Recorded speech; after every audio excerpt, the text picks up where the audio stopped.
Pistons have played 25 games so far this season and have a record of 10 and 15. Is that good enough, or should they be aiming for higher? And should they be buyers or sellers at the trading deadline? That and more on this week's edition of the Palace Pistons Podcast, part of the Believe Network. Good evening, everybody, and welcome to another exciting night of NBA basketball. The Pistons are digging in. They got the depth. They got the big men. They got the better basketball team. No doubt about it. Pistons need a three, and they have just under 3 seconds to do it. Here's Chauncey Billups. Here it is. He's got it. He's got it. Chauncey Billups hits the three. Overtime. Amazing. Out of bounds. Detroit basketball. Pistons fans, welcome back to the Palace of Pistons Podcast, part of the Believe Network. I'm your host, Mike Anguilano. Join me this week on a duos podcast is my co-host, Aaron Johnson. Aaron, how are you doing this week?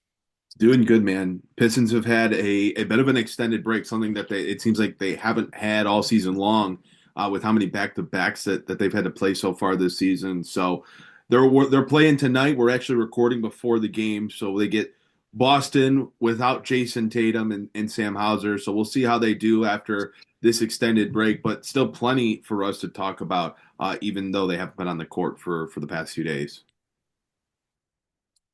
Yeah, they play a Boston team that won't have one of their star players.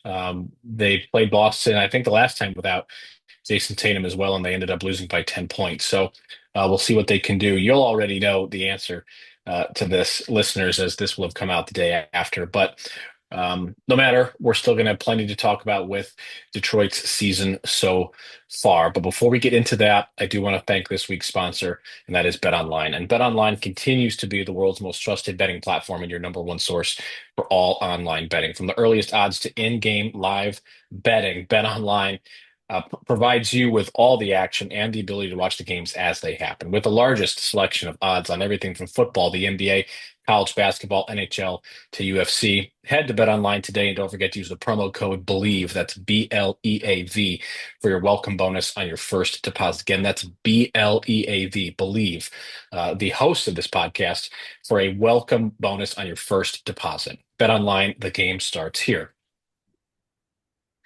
And as always, we do want to plug where you can find us outside of wherever you're getting your podcast from, and that is the Palace of Pistons Substack. Please subscribe to our Substack. You'll get at least 3 pieces of content each week: an article on Monday from yours truly, an article Wednesday from Aaron, and then the podcast on Friday. And apparently you're going to get, a magic article here and there, put in on a Tuesday or a Thursday. In the case of this last week, I wrote about the Pistons' first 25 games of the season. But regardless, you're getting good content no matter what.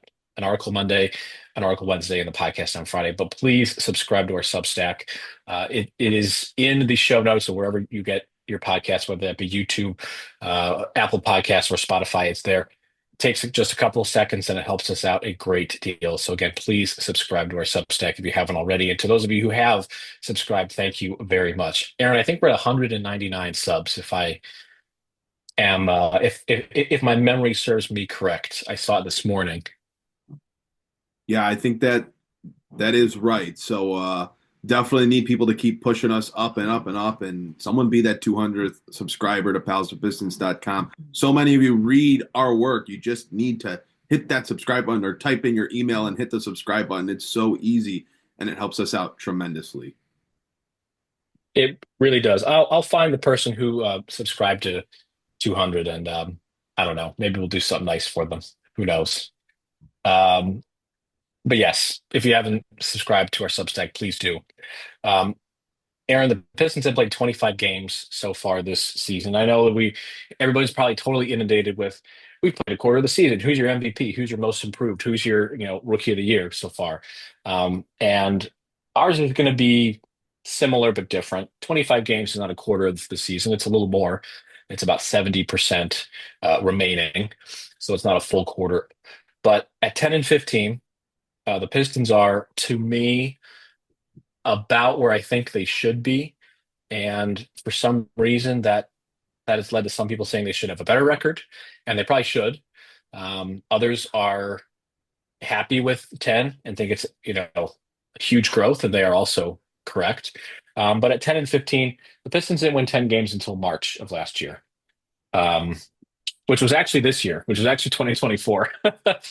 So at 10-15, are we content with that record, or have they exceeded expectations? Have they disappointed? I mean, I think that it's a little of both. But where are you right now, checking the temperature on the Pistons at 25 games into the season?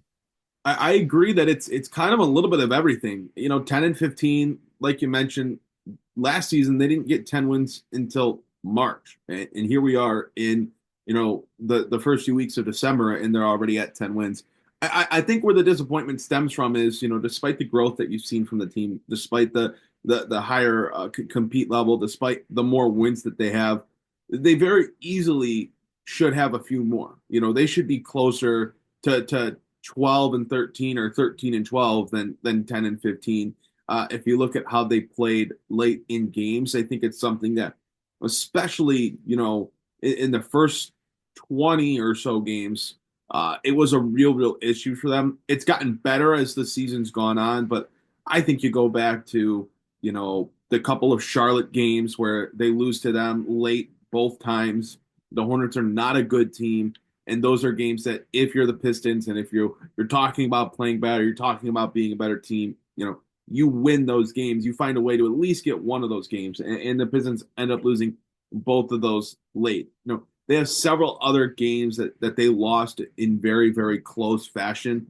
It's felt like this year that the Pistons either, win or lose by 1 to 3 points or get blown out. And they've just been on the wrong end of those, lose by 1 to 3 points more than they have been on the winning side of that. So I think that's where the disappointment is. But overall, to be 10-15, to have been without Kate Cunningham for 4 of those games, you've had some other guys miss some time as well. Like, man, I'm certainly not disappointed with where they're at right now. It definitely feels like they're trending in the right direction. Momentum is swinging in the right favor for them.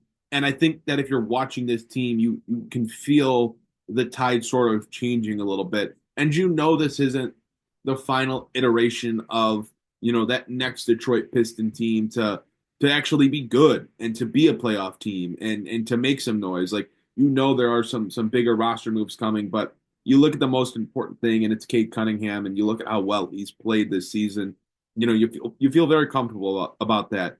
I think you look at someone like Jaden Ivey, who's been a little bit up and down, but you have to kind of throw last year out the window for him, as you do for most of the guys on this team. And yeah, there's been that recent stretch where he struggled, but he also, just had a game winner for Detroit not too long ago against the Raptors in a 25-point outing. So without continuing to ramble on and on, I think there's been enough good from the Pistons that it's a clear sign of growth. It's so much better than it was last year. If you're not feeling that they're, over exceeding or disappointing, I think feeling content is probably the fairest way to feel. I would understand if you're a little disappointed just because they have lost so many close games, but man, this team is just leaps and bounds different than they were last year. Yeah, I think it's undeniable that they're better. And I touched on that in the article as well, of just like, Cade Cunningham is that guy. Jaden Ivey's had his moments. That game winner against the Raptors, Cade didn't play in that game, which is definitely rare for the Pistons to squeak out a win without Cade. Normally, the offense just falls off a cliff when he's not out there.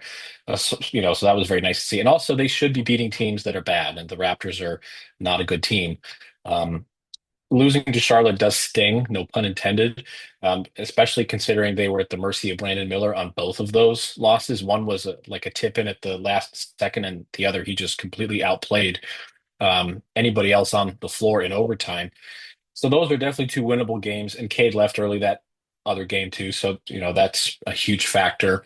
They should have a better record, I think. I think 12-13 is probably more in line with what they should be at. But again, you can't really complain too much with where they're at. They're much better than they were last year.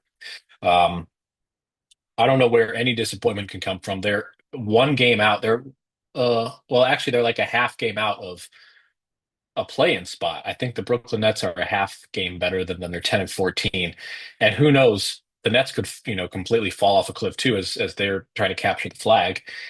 Same with the Chicago Bulls, who, are also trending to getting rid of one of or both of their best players, and we're going to talk about that later. So I think it's entirely possible that they're a play-in team, and if we're talking about play-in at all at this point of the season, that's already huge improvement over last year. Who has been the biggest surprise for you so far this season? I don't have a who, I have a what for this. And I think for me, it's the Detroit Pistons defense. This was a defense that, for the previous two coaching regimes, has been a bottom five defense for years. And even with a little bit of a poor stretch for them right now, before this break that they've had, they're still 15th in defensive rating. They were at a time top 10, maybe within the top 8 of a defensive rating in the NBA. So for them to be right now at 15th, and I think they're closer to moving into the top 10. At least it feels like they're closer to being a top 10 defense than they are of falling back into the 20s. I really like where this team is at defensively. We know that after watching them for the past 3-4 seasons, like, if there's ever going to be a jump for this team, it's going to have to start with them learning how to play defense. And, whether it's guys buying in, whether it's what JB Bickerstaff has done schematically, whether it's the addition of, these veterans that just know how to play and play 48 minutes, the Pistons are just so much better defensively. I look at that stretch that they had. They started off the year where, again, I think they were maybe 15th or around 15th to 20th in the league in terms of defensive rating. And then they jumped all the way into the top 10. They've settled at 15 right now. We'll see how they come out of this extended break, if they make a leap back in closer into the top 10. But nonetheless, from where they were 3-4 years ago, even dating back to last season when they were 25th in defensive rating, this improvement is definitely something to be proud of if you're JB Bickerstaff.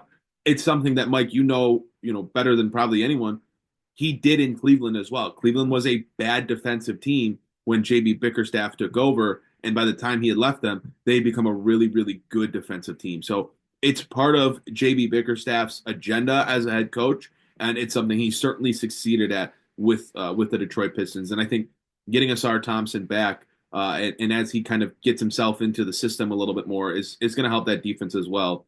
So I really am encouraged by what Detroit's looked like defensively, and I hope that the growth continues there as the season goes on. Yeah, they are. Looking at the Glass has them at 17th in points per 100 possessions, which that could just be a rounding error, or um, it could be not updated. But 17th, even 17th in defensive rating would be tied for their best defensive rating since 2018 and 2019 when they were 12th. They were 17th back in 2020, 2021. So regardless, this is a team that has made strides defensively without their best defensive player in Asar Thompson. There's no ifs, ands, or buts about that. He's going to impact the defense in a positive way, and they should be even better. So that is definitely the most encouraging thing, because and defense is hard to measure. Unless you're like Alex Caruso or you're looking at deflections or things like that. But defense is hard to measure because it's such a motivation and energy type thing. There's a lot of players around the league that kind of get a pass for being poor defenders because they are good offensive players. And JB's kind of instilled in this team that that's not going to work here. It's not how it was in Cleveland. Darius Garland picked up his defensive intensity, and he was not known to being, a quality defensive player. Donovan Mitchell didn't really have to worry about defense in Utah because they had very strong defenders behind him, but he got those guys playing defense, and I think that you're seeing that here in Detroit as well. So defense is definitely, I would agree, probably the biggest surprise. I was thinking player, not so much thing, but you are definitely right in terms of what trait has been the most surprising. It's definitely defense. I think Malik Beasley could also qualify for me as being a bright spot. He's shot the ball exceedingly well this year. He should be starting over Tim Hardaway Jr. He probably should have been starting over Tim Hardaway Jr. since the beginning of the season, but he's been a very bright spot on a team that lacked shooting so much last year. I mean, we're not so far removed from, Joe Harris being the big 3-point caliber player. And I think this time last year, Bojan Bogdanovic came back from an injury, and that was the big change in terms of shooting. And this is so much better. An actual young player that you could sign to a longer term contract. He's definitely provided the spacing that I think they envisioned. So not a surprise that he's good, but I think a surprise that he's been this good to start the season. And then Cade being, probably all-star caliber, picking up his play. I would categorize that as a nice surprise as well, because he has really taken over. He is that guy, as we posted in the article this morning. He's partly put himself in the all-star conversation and probably should make it, and he thinks that he should make it too. So I'll put Cade's growth in there as well as a nice surprise. But I think you're right. The defense is probably the biggest surprise. But what about disappointment? What's the biggest disappointment for the Pistons so far this year? For me, it is a player in this regard, and I just think it's so clearly Jalen Duren. I feel like I've harped on this a lot, but in several different podcasts throughout the season so far. So I don't want to go into a super long soliloquy about it, but there just hasn't been any sort of leap that was needed. And, you look at him being in a contract year, he becomes extension eligible this offseason, doesn't have to sign an extension this year, could still be a restricted free agent, not this upcoming offseason, but the offseason after that. But still, this is when guys, a lot of guys are starting to get paid now on that rookie extension when they're eligible to sign it. And for Jalen Duren, who has been considered to be such a key part of this core, for him to struggle the way that he has, not being able to stay on the court, not being as engaged as he needs to be defensively. He's limited offensively right now, really doesn't give you much outside of finishing around the rim, maybe some offensive rebounds, things like that. It's just tough to envision him as a long-term piece right now when you consider that factor of this is a guy you're going to have to commit money to down the line. And you look at the rest of Detroit's roster, Cade Cunningham's extension is going to eventually kick in. They've got another $20-something million committed to Tobias Harris next season. They're going to have Jaden Ivey, who becomes extension eligible this offseason. Then you have to start thinking about Asar Thompson. Oh, well, you're thinking about Asar Thompson. What about Ron Holland the year after that? Who knows? And let's face it, if this roster stays the same, even if these guys continue to grow, even if the core continues to grow, it's not like it's a roster that's good enough to win you a title or go deep in the playoffs. So they're going to have to find a all-star level player at some point to add to this team, who is probably going to be on a pretty hefty contract. So you have to start thinking about who you want to tie up money into long-term. And Jalen Duren's not proving to me that he's capable of that right now. And it's frustrating because he has all the physical tools. He has the size, he has the strength, he has the opportunity in Detroit, and it's just not coming to fruition right now. There's a lot of basketball left. We're only 25 games in. A lot can change, but right now Jalen Duren has far and away, clear-cut, been the biggest disappointment of the Detroit Pistons season so far. Yeah, I think I would agree. We came into the year talking about how he was sort of the X factor for this team, namely the rim protection, namely the defensive awareness. And a lot of people saw I think it was like a 25-minute clip on Twitter/X of him completely losing his defender down in the paint. And it was disappointing to see all those back-to-back-to-back. And he does have the physical tools and the intangibles to be a good center, the center of the future. But right now, he just can't stay on the floor. And I was kind of worried about this a little bit. I was hopeful that JB would be able to sort of instill some Jarrett Allen in him because they are similar players. They're not going to be shooters, and they're going to stick around the rim. They have the size and the quickness to be okay perimeter defenders, and they're ideally only going to be shooting around to the rim. And so far, the offense and whatnot is what it is. He's not going to be a stretch five type of player, a Karl Anthony Towns type of center. But the defense where he can make an impact and the playmaking, coming into the year, we were talking about Jalen Duren as a playmaker, and JB was talking about it as well. And that has not translated either. Him operating out of the elbow, trying to get guys involved, that is not something that has materialized at all this season. So, but the defense is the bad part to me. And the proof is in the stats. Detroit's defense is in the bottom, quarter of the league when Duren is on the floor, and opposing players are getting to the rim more often with him on the floor than off. So they're not afraid to go at him. They're not afraid to get hacked. He still has some fouling issues as well. And it's going to make it very difficult. And here's the other reason why this is such a problem is that we should have been having these discussions last year in the evaluation period, but now we're having to have them closer to contract time. And now it's making the decisions harder of if you're going to give Jalen Duren a contract extension. We've been talking for years, you and I, about this is the evaluation year, that we're going to see what the Pistons have and what they should keep. But now we have to do that closer to contract discussion times. Yeah, and it's tough because, like I mentioned, you kind of have to throw everything out from last year because what was happening with the Detroit Pistons last season was abhorrent. It was a disgrace to the sport itself. So you can't look at what happened under Monty Williams on the court and really make these grand, decisions on guys. I mean, what would your decision have been about Jaden Ivey after watching him last year? It would have been, this guy's a sunken ship. This guy's not capable of being a 20, 25, 30 minute per night NBA player if Monty Williams isn't going to play him. If Monty Williams is going to play Killian Hayes and start Killian Hayes over Jaden Ivey, like, how is this guy going to belong in the NBA if he can't get minutes on a terrible, terrible basketball team? So you can't really look at anything from last year and make real decisions off of it. So you kind of had to throw that all away and bring all of that with you into this season under a new regime.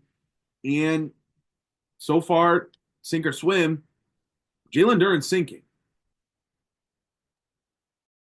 Yeah, and we're going to talk a little bit about buying and selling and moving on from certain players or whatnot. But it's disappointing to see because center is, even when we were talking about in the preseason, it's one of those positions that, the Pistons are kind of thin on as well.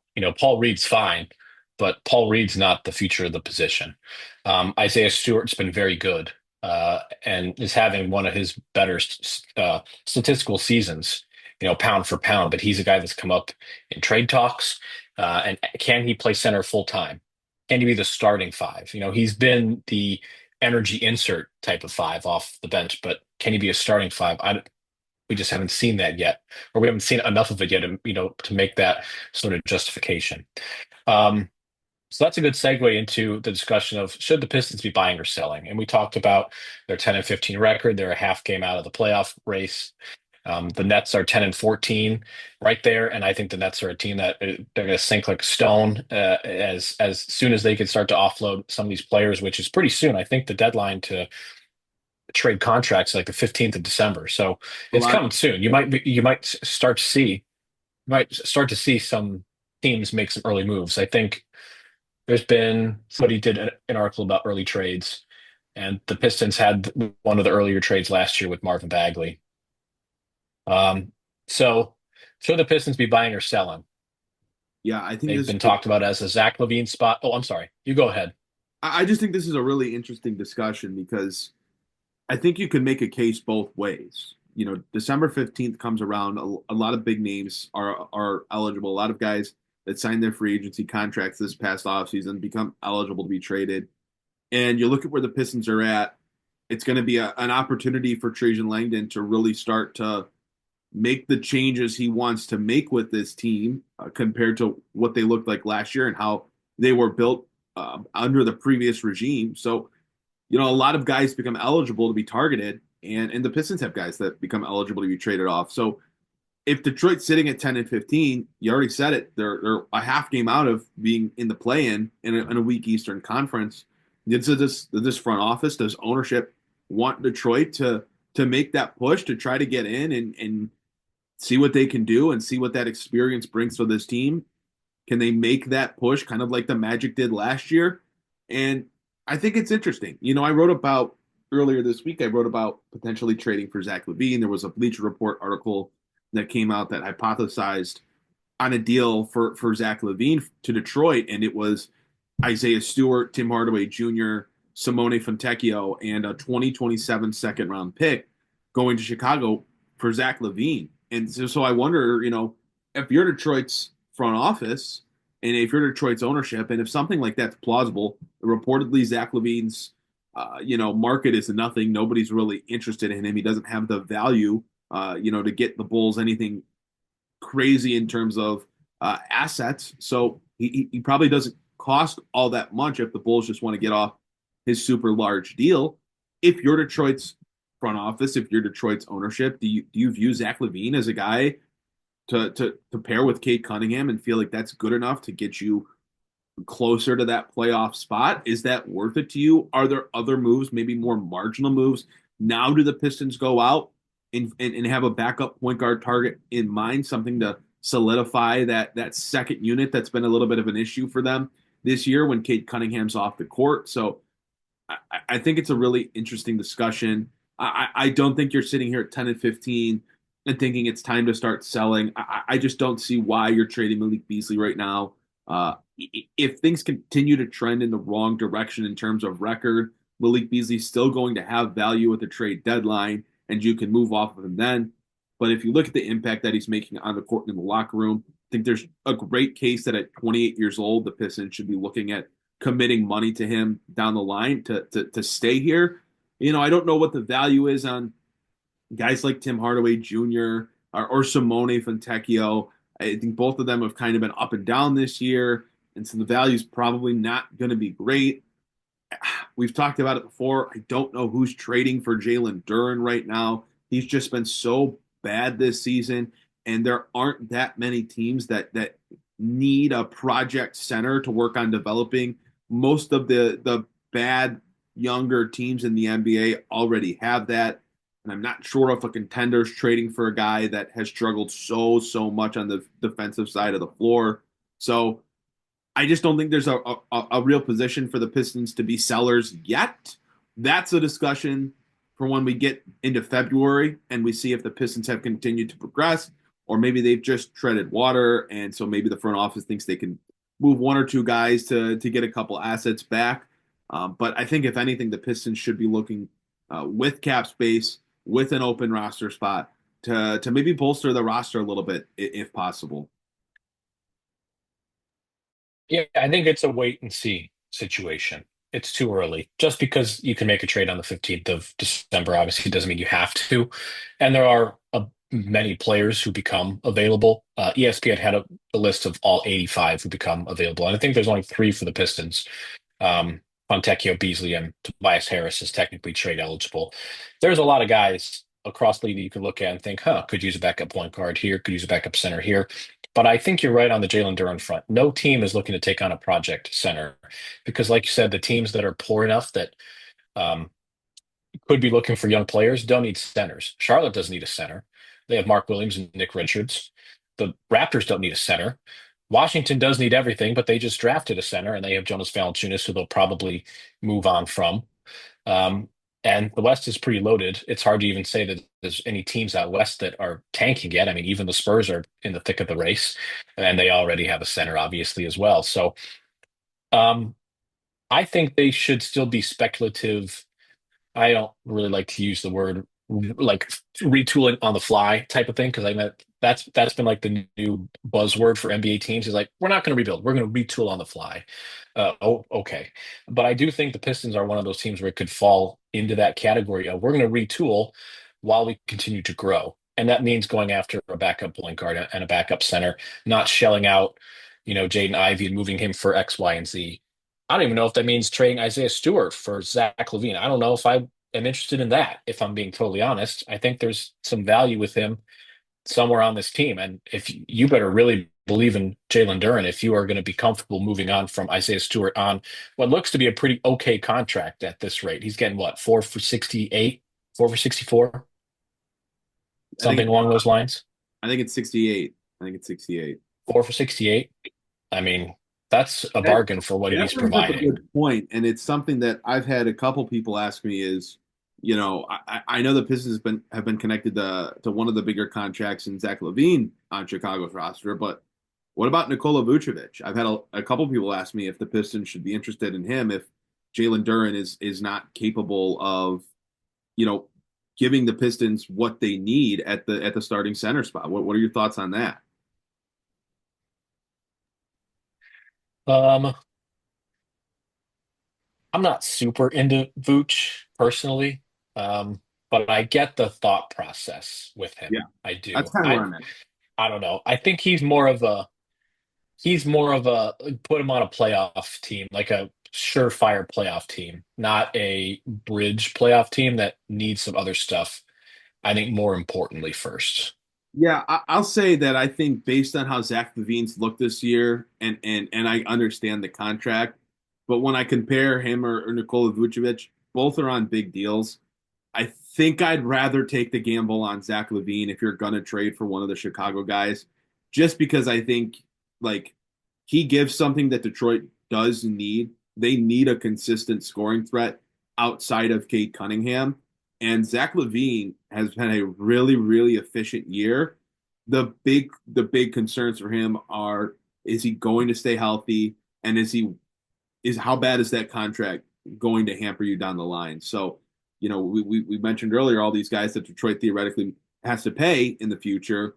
How much does Zach LaVine hurt that? And you talk about the Pistons needing to get an all-star level player. I think Zach LaVine qualifies as that, but is that good enough? Is because it immediately becomes Kate Cunningham and Zach LaVine are your two alphas, at least in terms of best players, best offensive players. Is that good enough to make a run in the East? Let's say it's Kate Cunningham. I'd imagine Jaden Ivey remains in the starting lineup. I think it makes the trade a little bit more difficult to take on if it means you're either moving off of or demoting Jaden Ivey. I think you still have to give him and Kate Cunningham the rest of the season to figure things out together. But let's say it becomes Kate Cunningham, Jaden Ivey, Zach LaVine, Tobias Harris, and Jalen Duren. I think if they move off of Isaiah Stewart in this theoretical deal, they have to go find another center somewhere else, just because Jalen Duren has not been, he's been off the floor a lot. So it can't just be him and Paul Reed. But those five, you still have Malik Beasley. I guess Paul Reed's in a pretty big role now. You have Asar Thompson. It probably makes the team better. I mean, I don't think the loss in the deal would be Isaiah Stewart. You lose Simone Fontecchio, you lose Tim Hardaway Jr. and a 2027 second round pick. Like that's it for Zach LaVine. You take Zach LaVine. I think the loss is Isaiah Stewart, the pressure it puts on Jalen Duren, and then the commitment to LaVine, knowing his health history and the financial commitment to him. So he has a $49 million player option in 2026, 2027. Wow. That's that's a tough pill to swallow if he's not healthy. And that's at the point where you're like thinking playoffs and you need to be building a playoff roster, and then you have an albatross of like 50 mil sitting on your cap sheet. That's tough. I do think it's worth the gamble if you're only giving up those kinds of players are around the margin, like Fontecchio, who's on a pretty good contract but hasn't played that well, and then a 2027 pick and some cap matching salary and cap relief down the line, and Tim Hardaway Jr. Isaiah Stewart's a little harder of a pill to swallow, and maybe we're being too nitpicky because guys just overvalue their favorite players or players on the team that they follow and care about, but I'm still hesitant with that knee. And here's the other thing. There's nothing happening on the Zach LaVine front, and there's a reason for that. It's Right. not because the Bulls don't want to trade him. And I think that trade for LaVine is going to be there in January and February if you really do need to make the move on it. So there's no issue with waiting either. And though there are other desperate teams like the Lakers who might just give you Hachimura and D'Angelo Russell and whatnot or whatever to try and make one more swing at a deep playoff run. The more interesting player name to me is Brandon Ingram. What are your thoughts on Brandon Ingram, who's been linked to the Pistons in the past? Obviously, there's this Trajan Langdon connection. Ingram just changed agencies over to Clutch. What are your thoughts on Brandon Ingram, who similarly has some health issues as well? Yeah, that's the concern, right? Him and Zach LaVine are kind of like the exact same thing. Ingram's a couple of years younger, but has had just as many health issues year in and year out. So you're looking at, okay, if you trade for Brandon Ingram, you're trading for a guy that misses games every single year and is due for a very large contract. Like that's the holdup in New Orleans right now, and that's why he's on the market, is because New Orleans does not want to commit hefty money to him long term. So if New Orleans doesn't, what makes Detroit different? And why should Detroit want to? He definitely makes them a better team. And the games that Brandon Ingram is on the floor, he is going to help the Detroit Pistons a lot. But it comes down to how many games is he going to play? He's hurt right now. He suffered a significant ankle sprain a week or so ago, and he's out indefinitely. What does that mean? How long does that put him out? You look at his health history. Last year, he played 64 games, and the years before that, he played 45 and 55. So that's a lot of games for a guy to miss every single season. He's not played more than 64 games in his career outside of his rookie season. So you're just talking about a guy that is always hurt, is just randomly going to show up on the injury report one night with one thing or another, and it's going to end up keeping him out for a week or two, and then he's going to come back and he's going to play a week or two, and he finds himself back on the injury report. The thing is, when he's on the court, he is such a good player, and he would be perfect for this team because he gives them a reliable scoring threat that can score from outside, can put the ball on the floor, could do some of the playmaking when Cade Cunningham's not out there. He's done it in New Orleans before.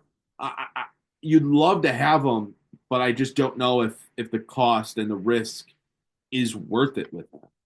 I'm curious what everybody else thinks. I'm curious what you think, Mike. I want you to definitely tell me what you think. But do the people listening, do you want the Pistons to be going after Zach LaVine? Do you want the Pistons to be going after Brandon Ingram? Is there one you like more than the other? Like, I want to know what the people have to think on this.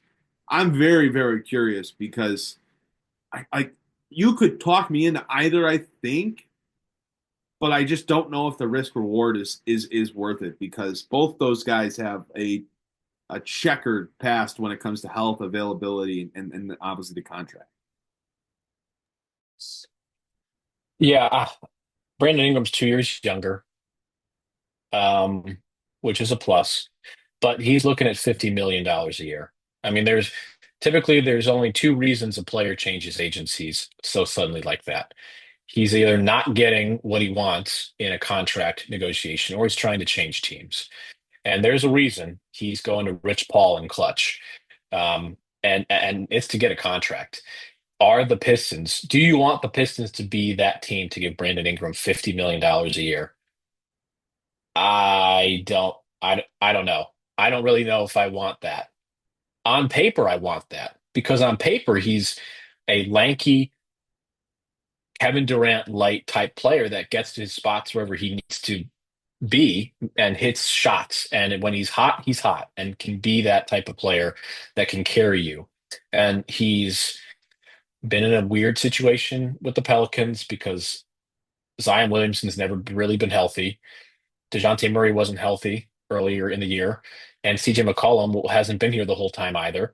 So they haven't really been able to put together that full vision for that team. And now the Pelicans are more than likely going to have to move on.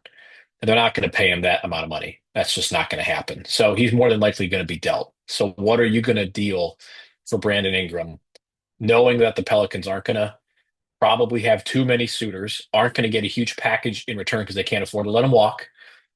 I don't think you have to pony up as much as you think.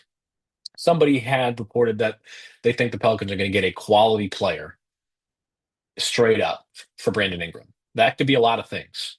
Um, What's a quality? I'm a little hesitant though. Right. It's like that's totally subjective. Like some people thought that James Wiseman was a quality player last year. It's like it's such a subjective definition for quality player. I do think that something exists out there for him. Like maybe instead of paying Jonathan Kuminga all this money, the Warriors decide that they are going to pay Brandon Ingram all this money, and he's the other player next to Steph Curry. So I think something like that makes a lot of sense. Um, the Rockets are another team that's out hunting for players. They're hunting for Jimmy Butler. You never know what they're going to do. And they're already very good and have other high-end players like Alperen Şengün around him and Jalen Green. So I don't know if I want the Pistons to be that team to pay Brandon Ingram because I just don't feel like that's going to pay off in the long run. I feel like if you're going to be moving any assets, it should be for something smaller, at least for this year, and examine what things look like in the offseason. I don't think that the Pistons are a team bound to make an earth-shattering trade this year unless something drastically changes. No, I think that's completely fair. I definitely see a world where Trajan Langdon, sits back and pretty much lets this season play out. It gives him and his front office time to evaluate. I'm sure there's a world where they're kind of okay treading water, maybe losing a few more games because of that first round pick that's kind of up in the air right now. That dates back to the Isaiah Stewart trade. I'm pretty certain the Pistons would like to have their first round pick in this year's draft. So if they end up keeping it and it doesn't convert to New York, like that's something I'm sure the front office is going to be happy with if the Pistons don't make the postseason. So I could see Trajan Langdon and the front office sitting back, letting the season play out, letting these young guys get that last chance to showcase themselves, showcase the fit alongside Cade Cunningham. And then maybe the Pistons go from there and maybe they get a little bit more aggressive in the offseason and you find themselves making a play for a bigger fish if possible. Yeah, and they're still a team that has the cap space where they could get in on a three-team trade to facilitate things. And I think that that's kind of where they should be. And by the way, for all the people that are probably screaming into their car of yes, they should trade for Brandon more than almost anybody about Brandon Ingram and his situation. And if he felt like that was the move that they should be making, I feel like he would have made it already. If he believed in that fit. And so far, you can't discount the decisions that Langdon's made. So if he feels like trading for Brandon Ingram and paying him is a mistake, I'm willing to believe him on that front because he has the experience being in that organization, trying to maneuver those very choppy waters last couple of seasons. And if he doesn't feel like it's the right idea, then I do trust him on that front. I agree wholeheartedly. Okay. Interested in all of your comments on this. Should the Pistons be buyers? Should they be sellers? And do you want them to be trading for a player like Zach LaVine or Brandon Ingram? I think those are probably going to be two of the bigger names, along with Jimmy Butler, this trade deadline season. Butler's not coming to Detroit, so we can move straight on from that. But I think the other two players are firmly within the realm of possibility. Let us know what you think in the comments. And let us know what you think by, messaging us on social media, wherever you can find us. And Aaron, that kind of leads us into our end of show plugs. Do you want to give any last second plugs? Yeah, I'm going to keep this short and sweet. My Christmas wish list is short and sweet. I just need you, wherever you're watching or listening from, to go hit the subscribe button, to go hit the like button. Maybe drop us a comment if you're feeling extra generous this holiday season.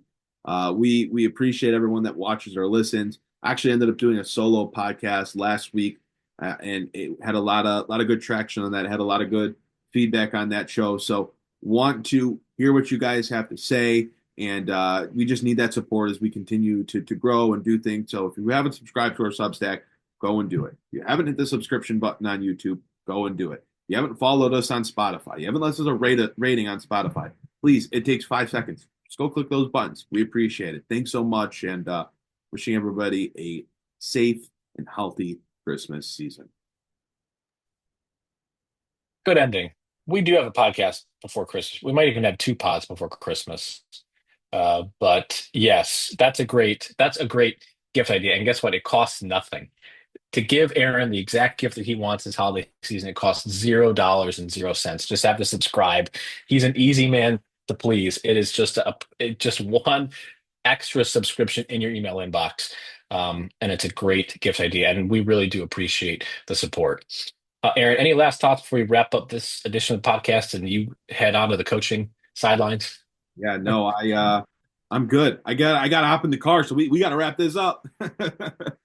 We got to wrap this up. Okay. Well, for my co-host, Aaron Johnson, thank you all so much for listening to this week's edition of the Palace of Pistons podcast, part of the Believe Network. We'll see you all next time.